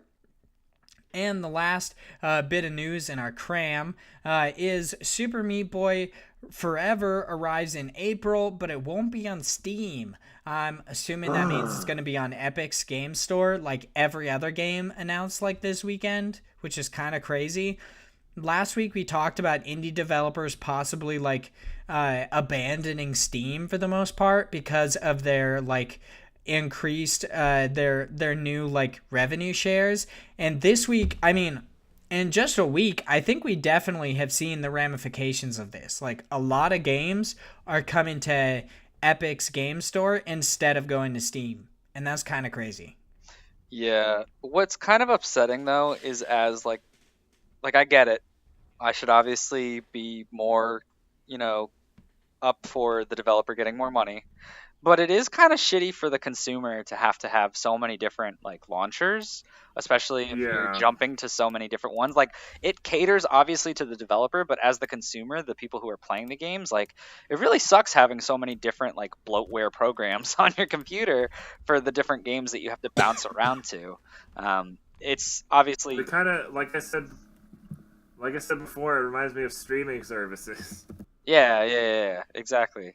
So it's good because obviously, there should be competition in the market, but I hope there is some way that it, kind of balances itself out, which I want to say Discord is trying to do, because there was something about Discord will still play any of your games if you open it from Discord. So I don't know how exactly that'll work with like these other ones. I think they were more pushing towards Steam, but I guess we'll have to see as time goes on if that's a thing, because I would just play all my games from Discord if I had the launchers anyway. But regardless, it's a good thing, and I'm super hyped for Super Meat Boy, so I'll buy that game wherever it goes. Yeah, so will I, and then I'll get to watch the crazy ways I died like a million times. It'll be exciting. I'm very excited for it. Now it's time for us to move on to God Bless the Crowd. This is where Josh, specifically because I don't know how crowdfunding sites works, he goes into different crowdfunding sites, picks out several indie games on these crowdfunding sites, and we talk about them. I generally talk about my hatred for them trying to make me pay to make their game, and how crazy it is that they're asking for a shitload of money. But yeah, at least these ones, or at least one of them, I can get a physical copy for $100. So that's exciting. Actually, it's even, I think it's more than $100. The two that we have today are this is gonna be... Kurudila Heritage, maybe a pixel painted adventure RPG, and Pocket Penguin, because that one is easy to say, a gameplay style adventure. Yeah. I personally think the Karudia, I think it's Karuldia. Let's go with Karuldia. Karuldia. That makes more sense. I think their trailer is butthole. I'm not. I don't think it's very good. At times, the music is so fucking loud. It bothers me so much. Dude, that's the thing about Kickstarter, though. Kickstarter, their player is always god awfully loud. I do not know why. Every time I go to watch a Kickstarter video, I always have to notch it down to like 1%. Yeah, I'll probably have to do they that. They need you to make sure you hear. Yeah, exactly. You gotta hear all the deals that you're getting by buying their game. Well, actually, the Coruldia is already funded. It's basically just pushing into the stretch goals, which if it gets like 5K more, it's actually going to get its Switch, and I'm assuming it's also included the PlayStation 4 releases. They talk about how if they get their stretch goals, that they're going to get it to Nintendo Switch and Sony PS4 consoles. But on their stretch goals, they just have like, oh, the game's funded at 10K, character evolutions, richer overworld, the Nintendo Switch, fast track, and then they don't actually talk about the PlayStation 4 version at all. So I'm assuming that if they get funded for 25K, that's when they're also going to include a PlayStation 4 version. But how about we try to just push this to getting 80K so I can get a physical copy release? That'd be cool. Either that or I'll have to pay like $100 and I can get a physical or a digital copy of the game. So with 5 days to go, I don't know if you're reasonably going to get that, but good luck. I don't know. I'm hoping our massive audience will pay so I can get a physical copy of this game. Yeah, good luck on that. I'm glad it did get funded though, because the art style to it looks really really cool though. I do like. Yeah, I like it. Like, even though the trailer might not be something you like, I definitely like the. I don't even know really how to describe it. It's like a painting in the background of like. I don't even know. I'm too dumb to explain it. They call it a pixel painted adventure RPG. I'll stick with that. It looks very aesthetically pleasing because it kind of reminds me of just like watching a painting move in front of you. But it seems to be an RPG, and I think this is probably made with like RPG Maker or something like that. I believe that stands for role playing game. Oh, do you? Not sure. No, I'm saying I'm saying like, oh, it seems like it's an RPG. I don't know how much role playing you'll really do though. You know what I'm saying? But no, it definitely looks very interesting. I might have to pick it up, especially since I already know it's funded.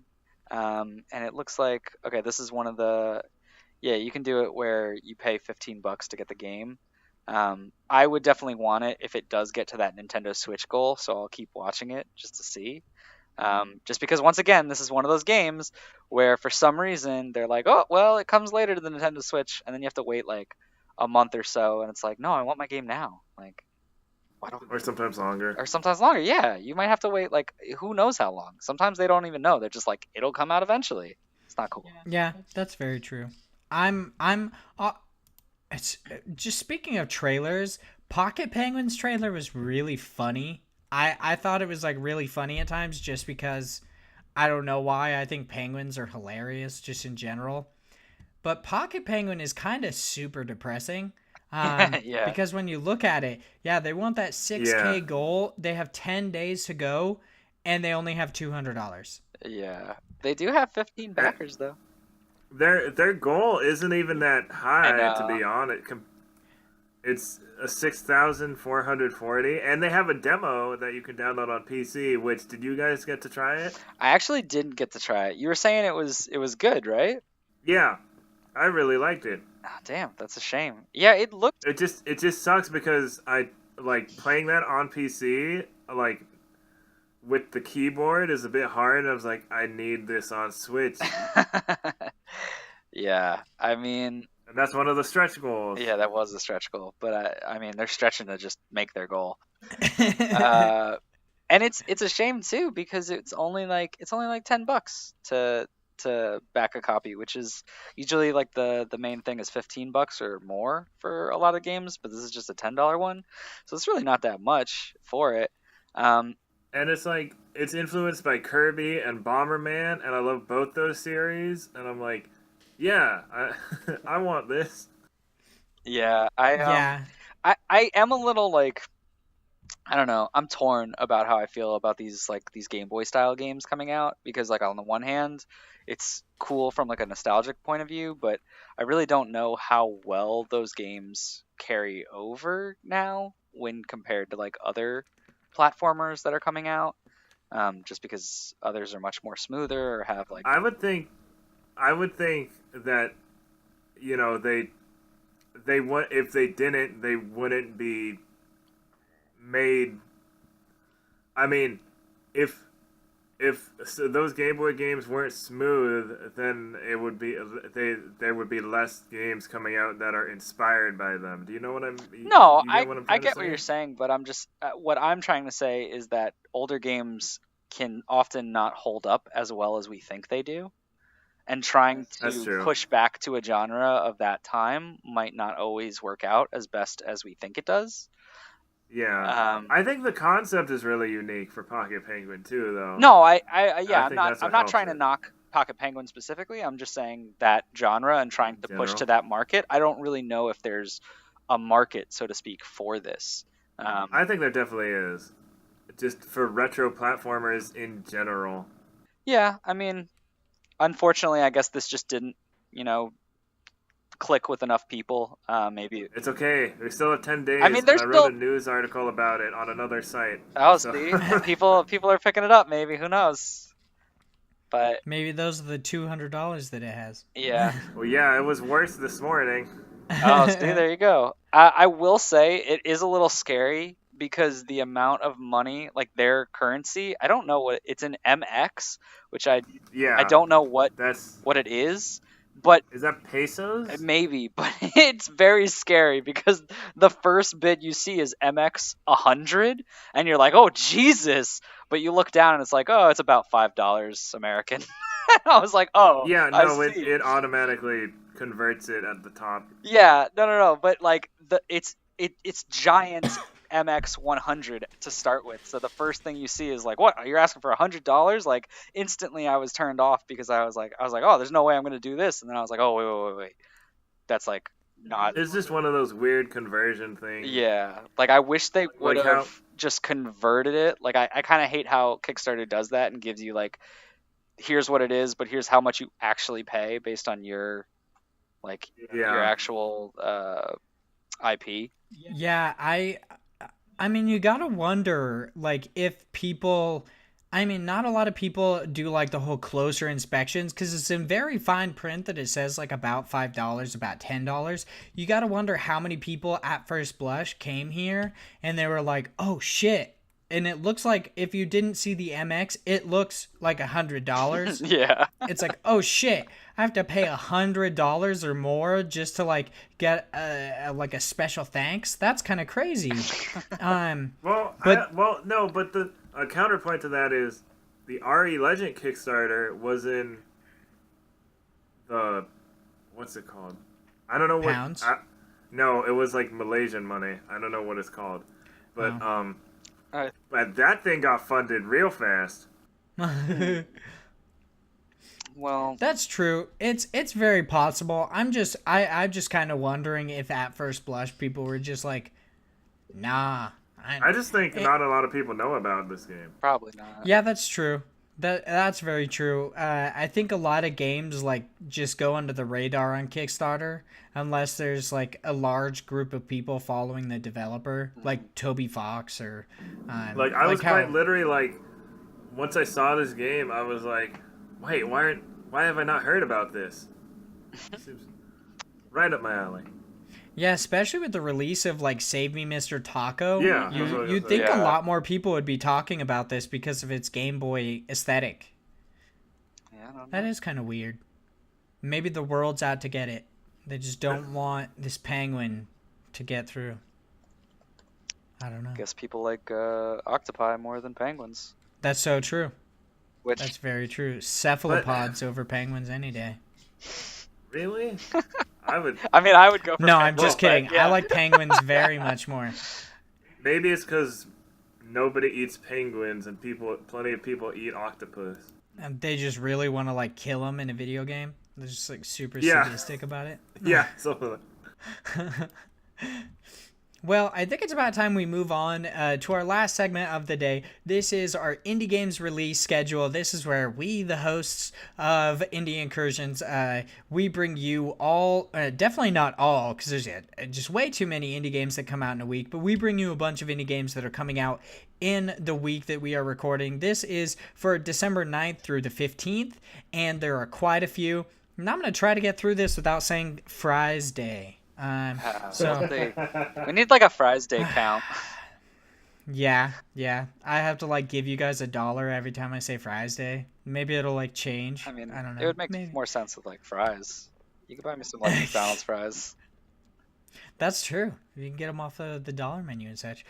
So the way I do this is we separate it into categories. We've got multiple: PlayStation Vita, PS4, Xbox One, Switch, Windows, and mobile. Mobile I often don't fill out unless Errol brings like Kaiju Fido Fantasy, and he's like, I want to talk about this comes to mobile. That was that one thing.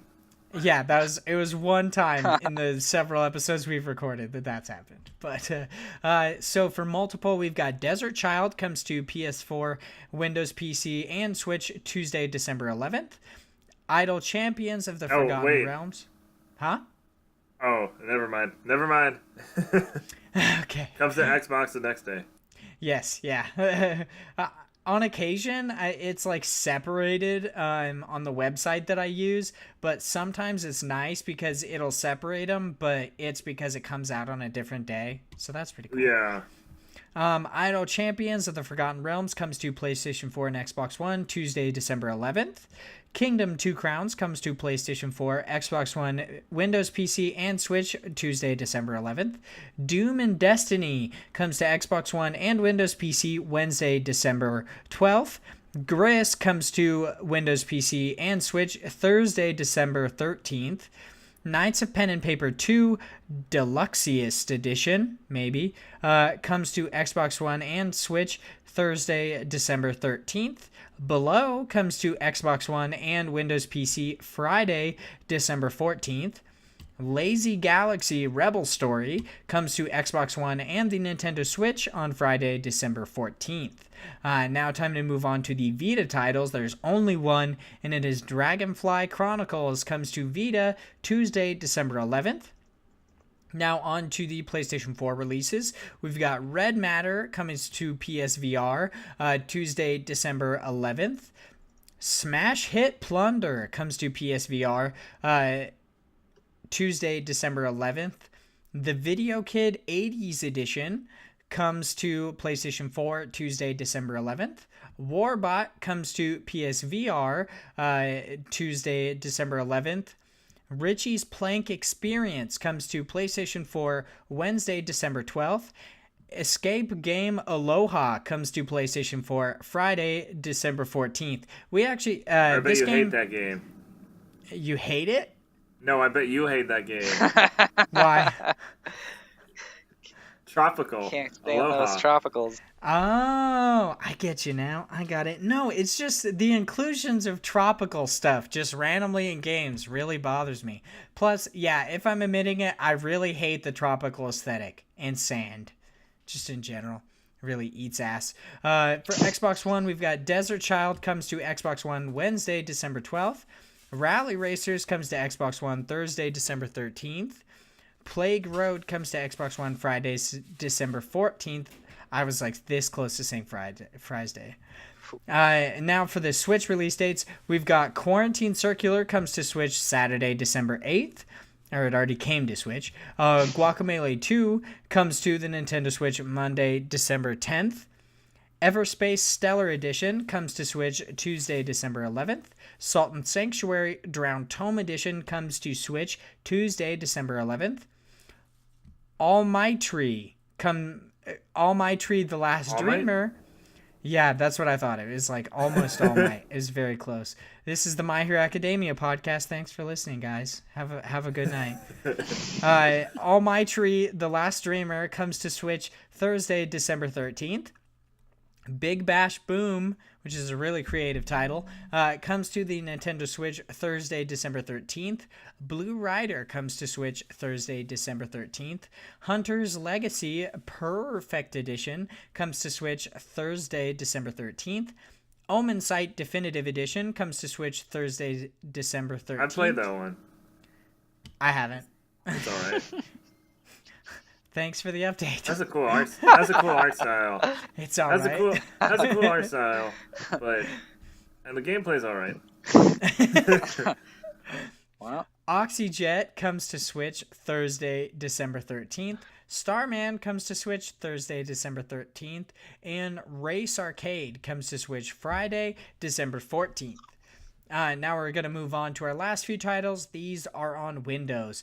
We've got Sumo comes to Windows PC Saturday, December 18th. Dusk comes to Windows PC Monday, December 10th. Tiny Bird Garden Deluxe comes to PC Tuesday, December 11th.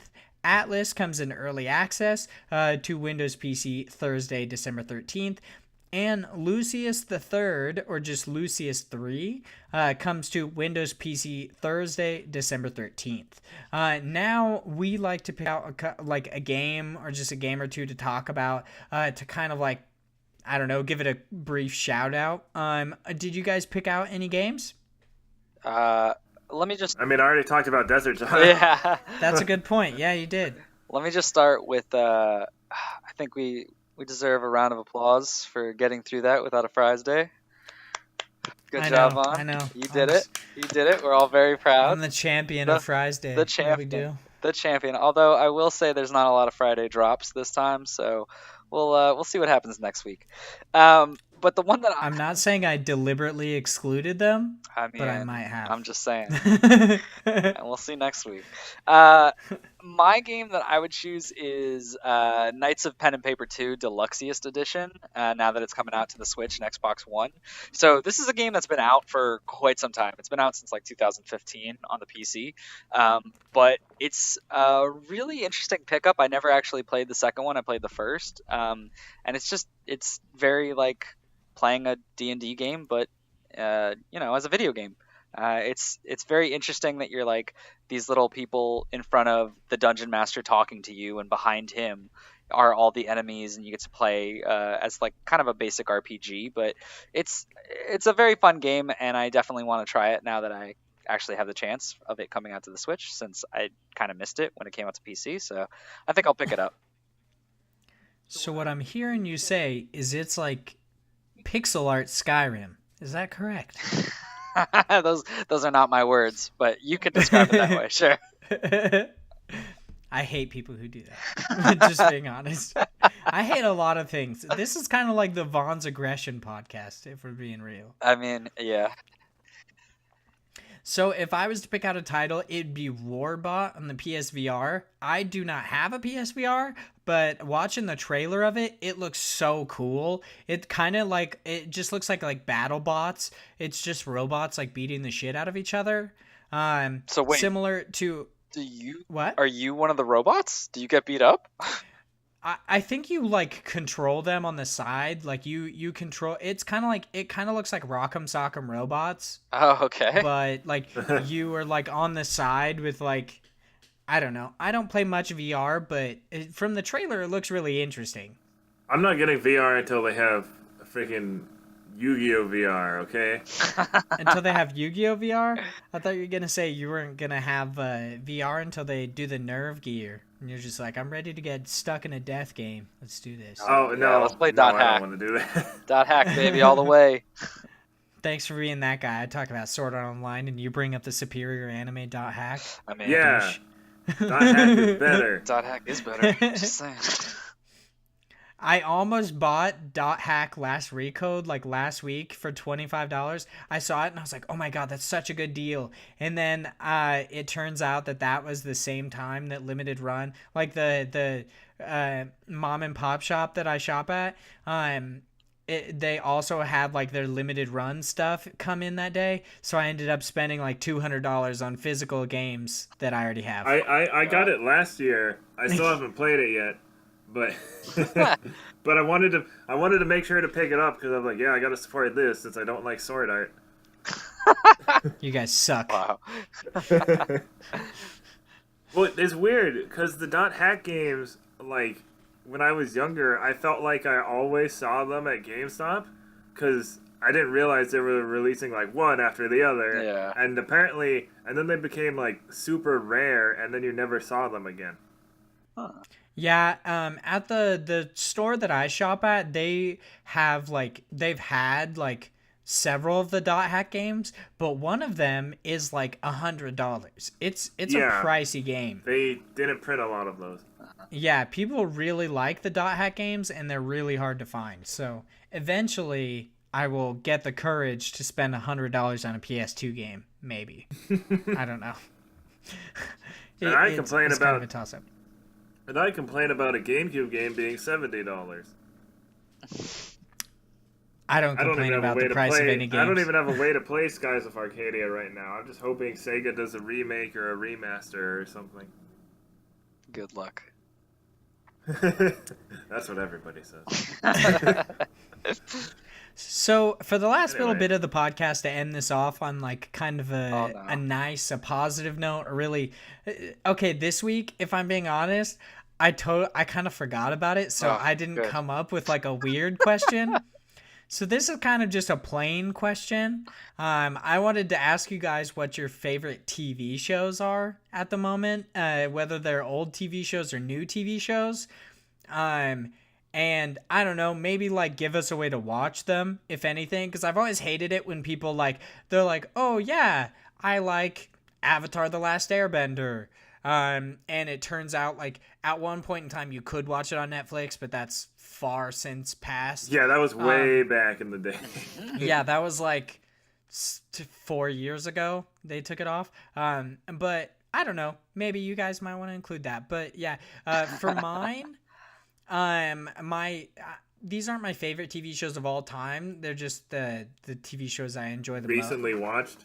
Yeah, kind of. Obviously the Avatar: The Last Airbender series. I own it all on DVD. I need to get that. I have Korra, but I don't have the other one. Yeah, me too. I really like The Legend of Korra and a lot that it did. But to be honest, yeah, you can't really beat the original for me. I just love it so much. And I'd like to give a shout out to two different shows that you could watch on Hulu. It's You're the Worst. It's an FX original. It's a really good show. It's basically like it's a romance about two people that are just kind of shitty people, but they're like shitty together, which is obviously the romantic thing like I talked about last week. And Casual is a Hulu original, and it's basically a romance about shitty people as well. But both of those are just good shows. If you guys like decent romances, they are very good. I would absolutely recommend watching them. Good to know. Your turn. I do not care much for romances. Nope. Honestly, You suck, Josh. I know, kind of. Honestly, I'm pretty much like I watch a lot of comedy, like sitcoms, and cooking shows. I feel like all you consume is comedy. This is the same thing you said when I know. asked you your favorite movies. I love comedy. That's what I'm all about. So how do you feel about King of the Hill finally being somewhere to stream? Dude, Or It's on Hulu. so yeah, I actually like that it's on there because I haven't watched all of them. I've just watched like random episodes that came on. So I do want to re-go same. through it. I have a buddy that I always play video games with, and he always plays where he doesn't have like a headset, and he's just like the volume always comes for whatever he's watching in the background. So ever since it came on, I found out because all of a sudden King of the Hill is just always on now. And so You're just always hearing that theme song. It's like dun dun dun dun dun. I love it. You know what's funny is when I was little, I'd watch The Simpsons a lot, and I'd King of the Hill would come on before The Simpsons, and I'd be like, oh, King of the Hill is so boring. Yeah. But then as you get older, you're like, oh, this is actually great. Yeah. But it's really good. I like so right now I would say one of the good ones to watch would be either like Superstore or The Good Place. I really like The Good Place. which is really I don't want to say anything about it because it's kind of spoiler if you do talk about it, but it's basically someone who dies and they get sent to heaven, and then they like when they start talking about them, they realize that they're actually not supposed to be there, and they're trying to trick the people to make them think that she's still the right person and that she is a good person. So it's really cool, and there's so many twists each season. It gets like deeper and deeper. Some people have said like in the newer ones that they're a little bit like I can't stay with it anymore, but I really like it. It keeps getting weirder, and it's something that I enjoy. And both of those you can find on Hulu. On Netflix as well, actually. The Good Place has season 1 and 2. Yeah. On Netflix. That's what I said. Yeah, no, it's got it on Netflix, but the actual season they're on right now is like I think 4. So like Netflix has a couple of them, shit. but then Hulu has like the newer ones. Yeah, I've only seen the first 2 seasons. Now I might have to check out the later seasons. Also, what kind of crazy person has watched all of King of the Hill? Who the hell's devoting all their time to watching King of the Hill? My buddy. Like binge watching it. My buddy That's will. He watches it all the time. What is it, like 8 seasons? It's like 13. No, it's like 8. There's so many freaking seasons of King of the Hill. I have to look this up. What about you, Aaron? I know it's less. Oh, for shows I've been watching? Yeah. Well, I wish I had Hulu right now for King of the Hill and some other stuff. But so I've just been going to Netflix, and I've been watching a couple anime. Well, actually one in particular, Gridman. It's just it's a tokusatsu show. You know, giant superhero fighting kaiju. It's based off of the Gridman franchise, which is by the same company who work on the Ultraman franchise. So there's a lot of references to that, and but the nice thing is, like, they make it actually have, like, a more interesting plot than just, like, oh, this guy, he has to fight all the kaiju. It's, like, a little deeper than that. Because it's like, oh, this villain has manipulated this person, and she's like this, and it's, like, there's a lot of twists and turns about, like, their reality. So it's pretty cool. And different for, like, that kind of show, you know. And then I've been watching a little bit of that new She-Ra cartoon. Because my little cousin the other day was telling me to watch it, and then her dad was like, "Yeah, it's actually pretty good." So I was like, "Yeah, I was gonna try it anyway." It's entertaining at least. You weren't one of those people who lost their shit over it? They're like, they're destroying She-Ra. This is terrible. I don't give a crap about. Well, they're not even destroying it. That's the funny part. That's the funny part, is that it's like, if you watch He-Man and She-Ra, like the old ones, they're all about, like, equality and stuff, and have, like, progressive values. So, like, it's like, are you sure you watched the original show? That's very true. So I'm going to give you another guess at how many seasons of King of the Hill there are. How many do you think there are? You 9. initially said 8. You're saying 9 now? How many do you think there are, Josh, unless you looked it up? I say 12. I did not look it up. There's 13. I was correct. Oh, damn. There's what was the 13 fucking seasons. Where was I getting the number 9 from? Mighty number 9? I don't know. Something. God, no. Yeah, you talking about Gridman last week. I've only seen a little bit of the first episode, but I'm definitely going to have to hop back into it. If you guys have the Funimation app, you can watch week to week on Gridman. And and it's on Crunchyroll and Verve, just subtitled now. Yeah, I was going to say, I was assuming it was going to be on Crunchyroll, and Hulu just announced that they're partnering with Funimation like After they Crunchyroll left used Crunchyroll. to. Yeah. So there's going to be a bunch more anime on Hulu. So that's Hulu pretty had exciting. a decent catalog of anime too, I thought. But they don't have much dubbed anime. They have a lot of subbed. Yeah. What was weird is that when I went to Verve, it didn't have that much of Funimation's catalog. Like, it didn't have the new Tokyo Ghoul, and that's what I wanted to watch. And I was like, wait, why do they only have like half of the catalog and the other half is missing?